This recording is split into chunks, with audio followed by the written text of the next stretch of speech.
Overhaul to. Top siguro. Pandara na otro bay. Atong bidyuhan. Gumigiling-giling yung makina. Bre daw re.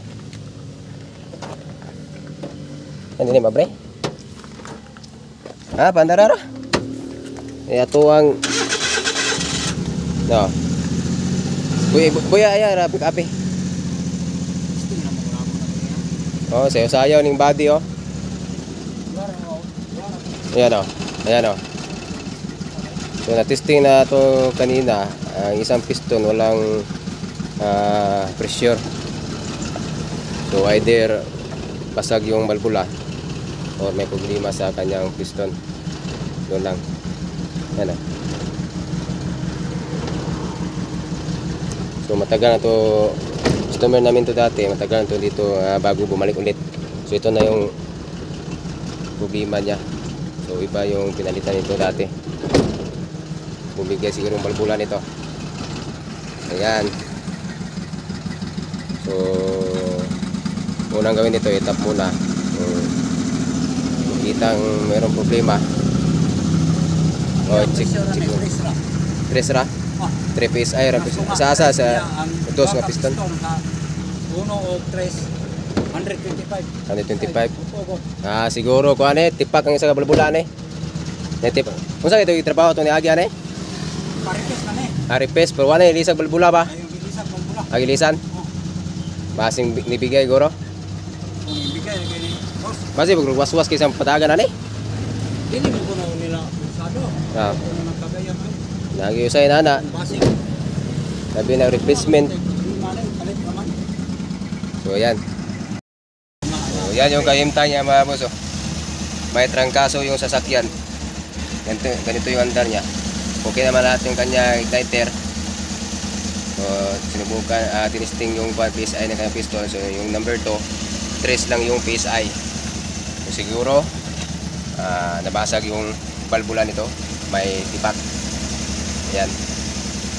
Ganyan yung kahimtang niya. Okay.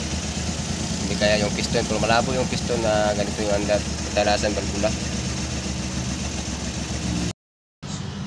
Ito yung update natin mga boss. Ayan o. Tipak yung kahimtang ng balbula niya. Ayan o. Sa number 2. At saka ito, napudpud yung saka ito ngipin ng kanyang camshaft. Ayan o. Umiksi. Medyo malaki-laki din gasto nito. Kunya pa. Kunya? Oo. Taot? Put. Pero wala man maunsar tong Inis na siya na. sprocket ari. Wala man maunsar ani. Ito yung update niya mga boss. Wala man maunsar. Hindi kaya itap overhaul. Down talaga yung makina niya. Wala ra. Pulisanan dyan siya. Wala man mo kay Okay. pagsi man kay sumpay man siya itong So, flywheel. yan yung update natin dyan. Pero wala man maunsar ni oh. Laki-laki pala yung damage mga boss. Hindi ko alam kung magkano yung cam na yan. Papalitan natin yan ng seat. Pati timing chain. Ito mga boss ito yung posibleng malaking dahilan yung mga carbon niya mga boss. Yan pag maipit yan sa balbula wala impas. Ulog na yung overhaul tanan Ina to siya na. So habang ginagawa ko dito mga boss na ini-install na yung engine doon. Hindi ko lang na video yung paggawa pero pakita ko sa inyo yung yung pinalitan natin at bakit ito yung mga napalitan. So bali is yun to mga boss. Walang power yung number 2 na piston. So ito yung dahilan. Ayan nagkaroon ng crack ulit yung valve. Napagawa na to dati pero yun bumigay pa rin. At saka pinaka main problem pangalawa, ito din kanyang gear sa cam. Ayan. So ito lang isa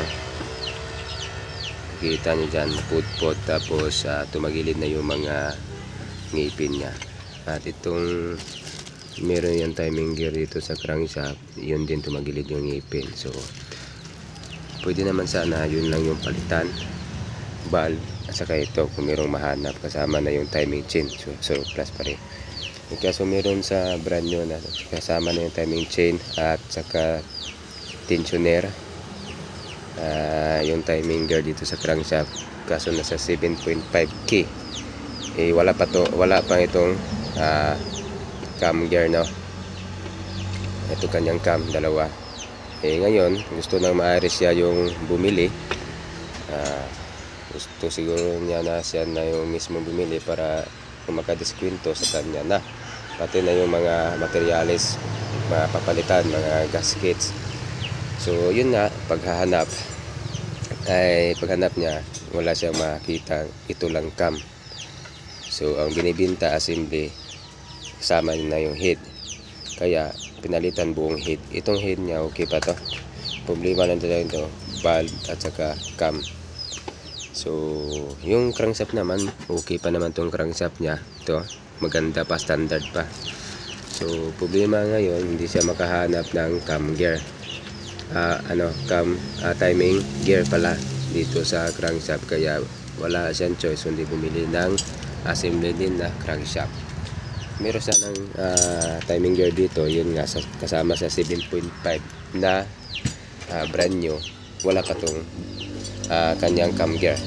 So no choice siya, bumili siya ng ganyan, pinalitan na.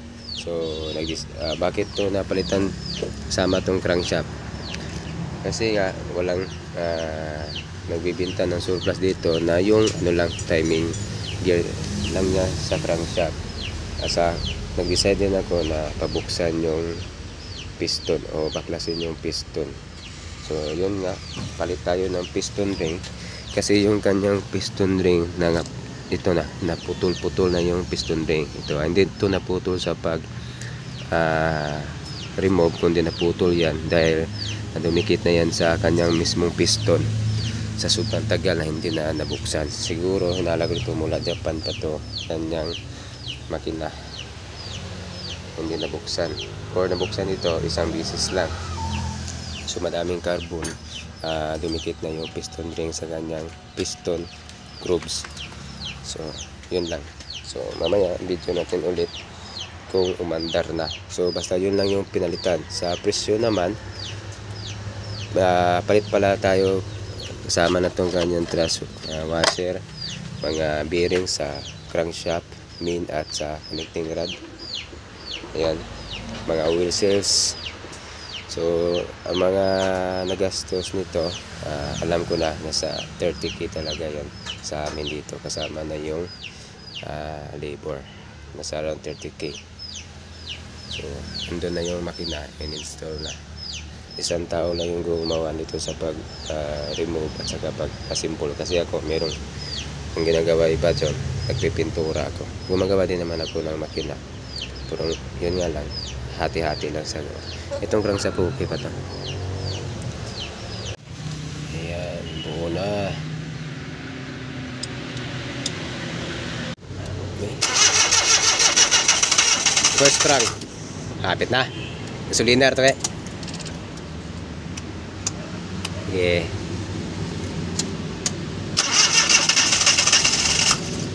Wala pa. Masig gamay kung gasolina ni pa. Ilaw sa.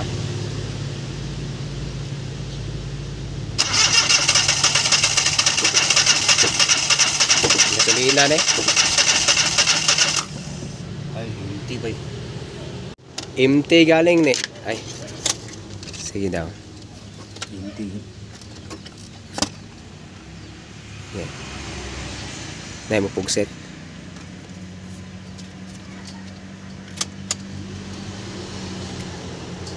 Wala man. Try yung crank. Nabay mo gawas. Wala. Empty yung gasolin. Kaya ayaw umandar. Andar na. Kulang ni gasolina ba? Ay. Gasolina na. Yung gawas ang mga aso sa kuan puntos ng putso. Wala pa yung tubig, mga busing. Pinaandar lang muna. Kusog ang well.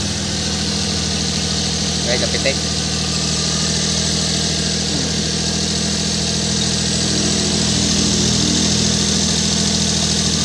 Labay. Ha? na galabay oil.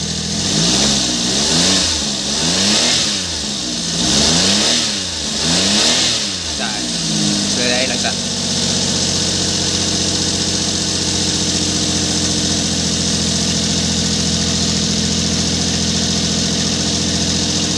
Basa.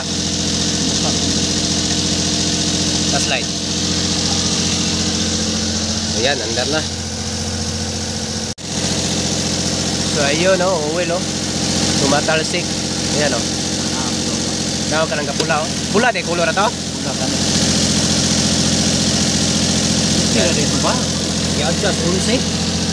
Ang look bro may akong Ay 11. angle. Ano ba? Oh. Okay ra. Mauro na sa lagi ipon god. Okay mga boss.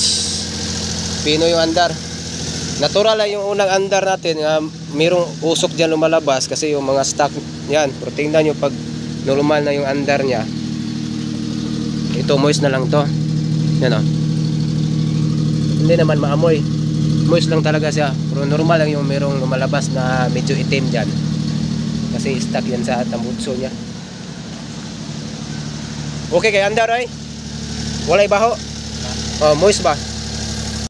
So yun mga boss, hanggang doon lang ating video. Bali ito yung lahat na pinalitan So bali coolant na lang yung kulang or tubig.